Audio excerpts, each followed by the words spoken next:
Hi friends, good evening सभी को। कैसे हैं आप लोग? तो स्वागत है आप सभी का आज के इस वीडियो में। आज का वीडियो है चैप्टर बायोलॉजी का चैप्टर 13 जीव और समष्टि।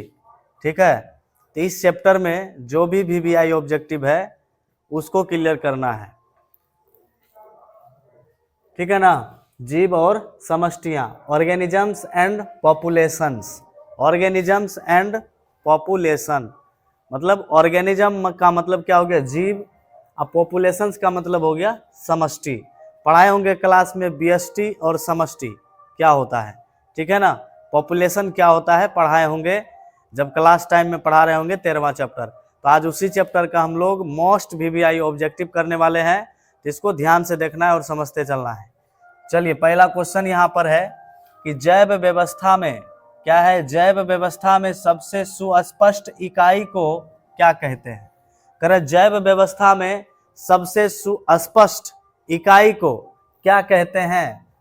ठीक है ना, सबसे सुस्पष्ट इकाई को क्या कहते हैं? कोशिका कहते हैं कि ऊतक कहते हैं कि अंग कहते हैं कि जीव कहते हैं? तो याद रखना है, जैव व्यवस्था में सबसे सुस्पष्ट इकाई को जीव कहा जाता है। क्या कहा जाता है? जीव कहा जाता है। नेक्स्ट क्वेश्चन देखिएगा। दूसरा क्वेश्चन है, मृदा में उपस्थित राइजोबियम जीवाणु, मृदा में उपस्थित राइजोबियम जीवाणु अप्रत्यक्ष रूप से पौधों की आबादी में किस प्रकार वृद्धि करता है? पहला ऑप्शन है नाइट्रोजन स्थिरीकरण एवं मृदा की उर्वरकता में वृद्धि करके करता है, या फिर कवक मूल द्वारा करता है, या फिर प्रतिजीविता द्वारा करता है, या फिर इनमें से किसी के द्वारा नहीं करता है। ऑप्शन एक बार और देख लीजिएगा। नाइट्रोजन स्थिरीकरण एवं मृदा की उर्वरता में वृद्धि करके करता है, या कवक मूल द्वारा करता है, या प्रतिजीविता द्वारा करता है, या इनमें से किसी के द्वारा नहीं करता है। तो ऑप्शन नंबर हो जाएगा ए, मृदा में उपस्थित राइजोबियम जीवाणु अप्रत्यक्ष रूप से पौधों की आबादी में किस प्रकार वृद्धि करता है? तो इसका सही आंसर हो जाएगा नाइट्रोजन स्थिरीकरण एवं मृदा की उर्वरता में वृद्धि करके। समझ में आ गया ना? नाइट्रोजन स्थिरीकरण एवं मृदा की उर्वरता में वृद्धि करके करता है। ठीक, आगे बढ़िए। आबादी के अध्ययन में करें, आबादी के अध्ययन में किन कारकों का ध्यान रखना जरूरी है? हाँ, करें, आबादी के अध्ययन में किन कारकों का ध्यान रखना जरूरी है? पहला है सदस्यों की संख्या तथा प्रकार, या निश्चित क्षेत्र या प्रकार, या निश्चित समय, या या इनमें सभी। क्वेश्चन ठीक से समझिएगा। 3 नंबर का क्वेश्चन कह रहा है, 3 नंबर का क्वेश्चन कह रहा है कि आबादी के अध्ययन में निम्न कारकों का ध्यान जरूरी है। किन कारकों का ध्यान जरूरी है? तो किन कारक का ध्यान रखना जरूरी है भाई? सदस्यों की संख्या तथा प्रकार, या फिर निश्चित क्षेत्र या प्रकार, या फिर निश्चित समय, या फिर इनमें सभी। तो याद रखना है, इसका राइट आंसर हो जाएगा इनमें से सभी। ठीक है, इनमें से सभी जितने कारक हैं ऑप्शन में दिए गए हैं, सभी कारकों द्वारा जो है ध्यान रखा जाता है। किसका? आबादी अध्ययन में। नेक्स्ट क्वेश्चन है 4 नंबर क्वेश्चन देखना है। 4 नंबर क्वेश्चन कह रहा है अंतरजातीय, क्या कह रहा है? अंतरजातीय प्रतियोगिता के चलते एक ही जाति के जीव एक दूसरे से दूर दूर हो जाते हैं, तो इस क्रिया को क्या कहते हैं?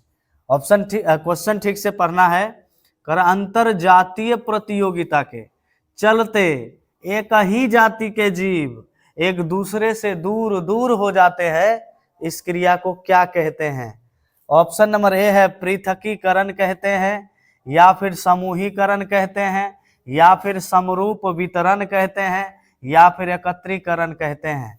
तो इसका राइट आंसर क्या हो जाएगा? इसका राइट आंसर हो जाएगा पृथकीकरण कहते हैं। राइट आंसर क्या हो जाएगा? पृथकीकरण कहते हैं। चलिए आगे 5 नंबर क्वेश्चन देखिएगा। 5 नंबर में कह रहा है उत्पादक उपभोक्ता के पारस्परिक क्या है, उत्पादक उपभोक्ता के पारस्परिक संबंध के चलते उत्पादक की आबादी में उपभोक्ता की वृद्धि का क्या असर पड़ता है। ठीक है ना, क्या क्वेश्चन कह रहा है, उत्पादक उपभोक्ता के पारस्परिक संबंध के चलते उत्पादक की आबादी में उपभोक्ता की वृद्धि का क्या असर पड़ता है। ऑप्शन नंबर ए है वृद्धि होती है, ऑप्शन नंबर बी है कमी आती है, या फिर ऑप्शन नंबर सी है कोई परिवर्तन नहीं होता है, ऑप्शन नंबर डी है इनमें कुछ नहीं होता है। तो इसका आंसर हो जाएगा, सही आंसर हो जाएगा ऑप्शन नंबर बी, कमी आती है। क्या आंसर हो जाएगा, कमी आती है। ठीक है ना। आगे का क्वेश्चन, छठा नंबर क्वेश्चन देखिएगा। छठा नंबर में कह रहा है एक ही जाति के जीवों के सामाजिक, एक ही जाति के जीवों के सामाजिक स्थानिक संगठन को क्या कहते हैं। क्वेश्चन कर रहा है एक ही जाति के जीवों के सामाजिक स्थानिक संगठन को क्या कहते हैं। स्पीशीज कहते हैं कि आबादी कहते हैं कि समुदाय कहते हैं कि व्यष्टि कहते हैं।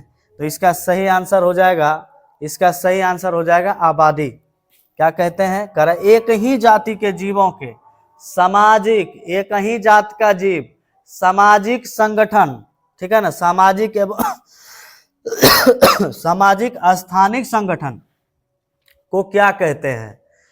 ठीक है ना, एक ही जात के जीव जब एक समाज में रहने लगते हैं, एक ही स्थान पर रहने लगते हैं, तो सभी के संगठन को क्या कहते हैं। तो याद रखिएगा सभी के संगठन को आबादी कहते हैं। क्या कहते हैं, आबादी।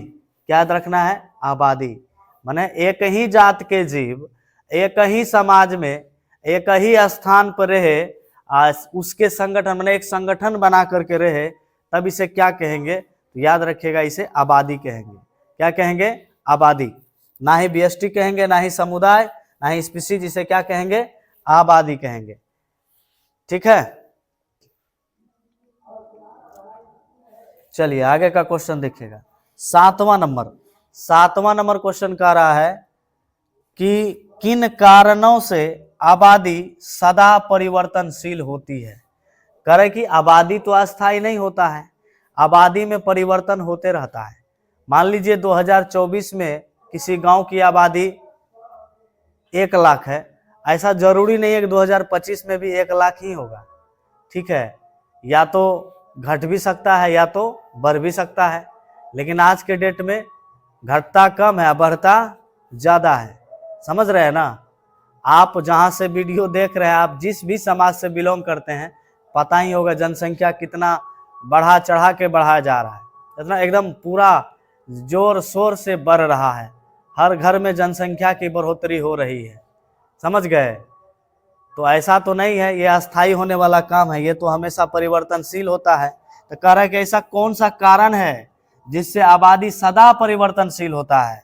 भौतिक कारण है, बताइए। कोनो फिजिक्स के नियम से, कोनो फिजिकल रूल से आबादी बढ़ता है क्या। ऐसा कोई है उपाय आबादी बढ़ने का, फिजिक्स का नियम लगा के, न्यूटन का नियम लगा देने से, या गैलीलियो का नियम, गैलीलियो के जड़त्व का नियम लगा देने से आबादी बढ़ सकता है क्या, या घट सकता है क्या। नहीं ना घट सकता है। तो यहाँ पर क्या हो जाएगा, करेक्ट। ऐसा कौन कारण है आबादी सदा परिवर्तनशील होता है। भौतिक कारण तो होगा नहीं, जैविक कारक होगा क्या, आप ही लोग बताइए। ऑप्शन है बी नंबर ऑप्शन है जैविक। क्या जैविक कारण हो सकता है क्या, बताइए। या ए एंड बी दोनों हो सकता है क्या, या इनमें से कोई नहीं हो सकता है क्या, बताइए। किसी एक को लेकर के आबादी में बढ़ाव या घटाव नहीं किया जा सकता है। ठीक है, लेकिन हाँ आबादी को बढ़ाने के लिए क्या करना पड़ता है। फिजिक्स का तो कोई भी चीज फॉलो होता ही है। ठीक है, फिजिकल रूल से कोई भी चीज फॉलो होता ही है। जैसे मान लीजिए किसी का डिलीवरी ही होता है, तो क्या उसमें जैविक प्रक्रिया तो है ही। जैविक प्रक्रिया द्वारा लैंगिक जनन होता है, तभी ना कोई नया संतान उत्पन्न होता है। तो वहां पर क्या फिजिकल कुछ नहीं होता है क्या, उसके पहले फिजिकल भी तो होता है या नहीं होता है, कुछ शारीरिक संबंध भी तो होता है। जब डिलीवरी होता है वहाँ जहाँ पर होता है हॉस्पिटल में, वहाँ भी तो फिजिकल कुछ इंस्ट्रूमेंट्स होते हैं जिसका सहायता लिया जाता है। तो इसका मतलब दोनों सही होना चाहिए। होना चाहिए कि नहीं होना चाहिए? भौतिक भी होना चाहिए, जैविक भी होना चाहिए। इसीलिए इसका सही आंसर हो जाएगा ए एंड बी।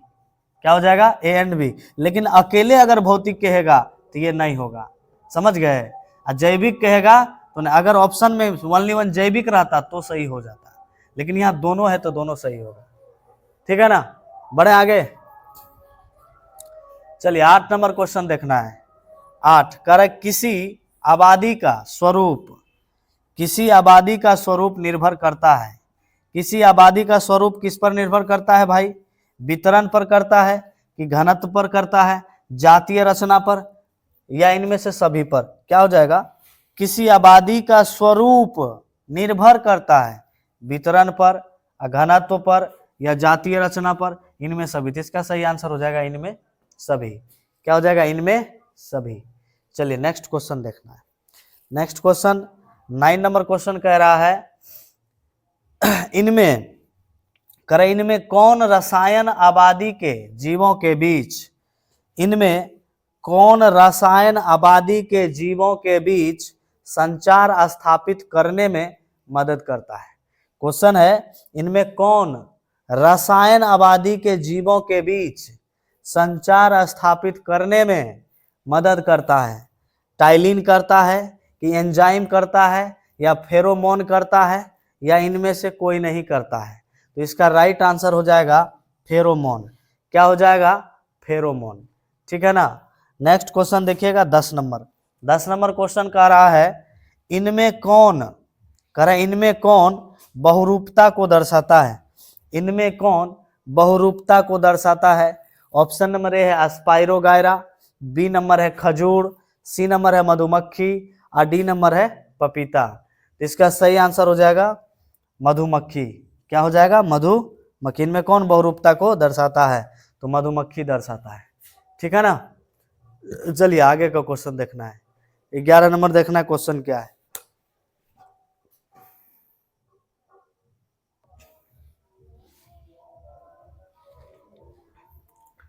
चलिए 11वां नंबर क्वेश्चन देखना है। 11वां नंबर क्वेश्चन कह रहा है आबादी का प्रसरण किन पर निर्भर करता है? यानी आबादी का प्रसरण किस पर निर्भर करता है? आगमन पर। अगर कहीं से बहुत सारा जनसंख्या आ जाता है तो वहां आगमन पर भी निर्भर कर सकता है, ये भी ऑप्शन सही लग रहा है। बहिर्गमन पर। अगर एक जगह से लोग बहुत लोग एक जगह से दूसरे जगह जाते हैं, बहिर्गमन करते हैं, तो वहां की जनसंख्या में बढ़ोतरी हो जाती है। ठीक है? क्वेश्चन यही ना कह रहा है आबादी का प्रसरण मतलब फैलना, विस्तार होना। ठीक है? आबादी का प्रसरण किन पर निर्भर करता है? आगमन पर। आगमन पर भी करता है, ये भी सही है बात। ठीक है? बहिर्गमन पर, कहीं जाके दूसरे जगह चले जाते हैं, एक जगह से दूसरे जगह, तो जहां जाएंगे उस स्थान पर बढ़ोतरी हो जाएगी आबादी की, तो ये भी ऑप्शन सही है। स्थानांतरण में वही एक जगह से दूसरे जगह जाना, तो जहां से जाएंगे वहां की आबादी कम और जहां जाएंगे वहां की आबादी ज्यादा, तो ये भी बात सही है। यानी इनमें से सभी हो जाएगा आंसर। ठीक है ना? इनमें से सभी। नेक्स्ट क्वेश्चन है जैविक शक्ति का मान निकाला जाता है। जैविक शक्ति का मान निकाला जाता है। जैविक शक्ति का मान निकाला जाता है किस विधि से? कैसे निकाला जाता है भाई?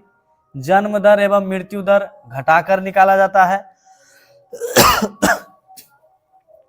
या फिर जन्म दर में मृत्यु दर को जोड़कर निकाला जाता है, या जन्म दर एवं मृत्यु दर के भागफल से, या इनमें से कोई नहीं। तो याद रखिएगा ये जो जैविक शक्ति का मान निकाला जाता है वो जन्म दर एवं मृत्यु दर को घटाकर निकाला जाता है, इसलिए ऑप्शन नंबर ए सही हो जाएगा। ठीक है ना? नेक्स्ट क्वेश्चन देखिएगा 13 नंबर। 13 नंबर क्वेश्चन कह रहा है आबादी के स्थान होता है। आबादी का स्थान होता है। आबादी का स्थान होता है कहाँ होता है भाई? स्पीशीज के ऊपर होता है, या स्पीशीज के अधीनस्थ होता है, या फिर समुदाय के ऊपर होता है, या फिर स्पीशीज के बराबर होता है। तो याद रखिएगा, आबादी का जो स्थान होता है वो स्पीशीज के ऊपर होता है। आबादी का स्थान कहाँ होता है? स्पीशीज के ऊपर होता है, ठीक है ना। चलिए आगे 14वां नंबर क्वेश्चन देखिएगा। 14 नंबर क्वेश्चन कह रहा है जनन पृथकता आवश्यक है। कह रहा है जनन पृथकता आवश्यक है। जनन पृथकता किसके किसके लिए आवश्यक है? ऑप्शन नंबर ए है जीवों के अस्तित्व के लिए है, या फिर विभिन्न जातियों में सुस्पष्टता बनाए रखने के लिए है, या फिर स्पीशीज के अनुकूलता के लिए है, या फिर मृत्यु दर की वृद्धि के लिए है। तो इसका सही आंसर हो जाएगा विभिन्न जातियों में सुस्पष्टता बनाए रखने के लिए। याद रखिएगा, जनन पृथकता किसके लिए आवश्यक है? विभिन्न जातियों में सुस्पष्टता बनाए रखने के लिए आवश्यक है। लास्ट क्वेश्चन है 15 नंबर कि प्रकृति में दो विभिन्न स्पीशीज के बीच, प्रकृति में दो विभिन्न स्पीशीज के बीच अंतर जातीय अंतर्जनन क्यों संभव नहीं हो सकता है? प्रकृति में दो विभिन्न स्पीशीज के बीच अंतर जातीय अंतर्जनन क्यों संभव नहीं हो सकता है? ऑप्शन नंबर ए है बायोलॉजिकल बाधाओं के चलते, ऑप्शन नंबर बी है पर्यावरणीय बाधाओं के चलते, ऑप्शन नंबर सी है दोनों प्रकार के बाधाओं के चलते, और डी है इनमें से कोई नहीं। तो इसका ऑप्शन नंबर हो जाएगा सी सही आंसर, ठीक है ना। Option C is the right answer, दोनों प्रकार के बाधाओं के चलते। क्वेश्चन क्या है? प्रकृति में कह रहे दो विभिन्न स्पीशीज के बीच, माने दो अलग अलग जाति के बीच अंतर जातीय अंतर्जनन क्यों संभव नहीं हो सकता है? कह रहे दो अलग अलग का स्पीशीज है, वो एक साथ अगर जनन करे तो ये संभव क्यों नहीं हो सकता है? क्यों नहीं हो सकता है? दोनों प्रकार के बाधाओं के चलते। कौन कौन प्रकार? बायोलॉजिकल बाधाओं के चलते और पर्यावरणीय बाधाओं के चलते जो है अंतर जातीय अंतर्जनन संभव नहीं हो सकता है। इसीलिए ऑप्शन नंबर सी हो जाएगा, दोनों प्रकार के बाधाओं के चलते, ठीक है ना।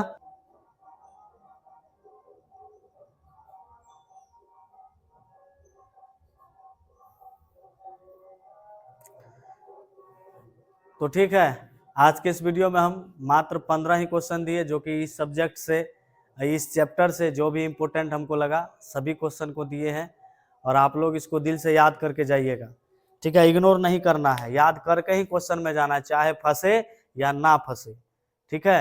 यानी बोलते एक कहावत है ना, मिली तमारी न था बाल ब्रह्मचारी, तो वही फॉलो करना है। फंस गया तो ठीक, कोई ज्यादा क्वेश्चन नहीं है, एक बार देखिएगा याद हो जाएगा, समझे। बिना पॉज किए वीडियो एक बार देखेगा ना कंटिन्यू, तो याद हो जाएगा 15 क्वेश्चन। ज्यादा कोई लोचा नहीं है इसमें, कोनो 1-2 घंटा का वीडियो नहीं है जो आप नहीं देख पाइएगा। मात्र 15 क्वेश्चन है और बहुत कम समय का वीडियो है, आप आराम से देख सकते हैं, ठीक है। तो मिलते हैं, खुश रहिए, आबाद रहिए और पढ़ते रहिए। मिलते हैं फिर नेक्स्ट वीडियो में 14वां चैप्टर का ऑब्जेक्टिव के साथ। तब तक हंसते हुए सब खाना खाइए और आराम से पढ़ के सो जाइए, या फिर पहले पढ़ लीजिए उसके बाद सोइएगा। सभी को गुड नाइट, मिलते हैं नेक्स्ट वीडियो में। Thank you.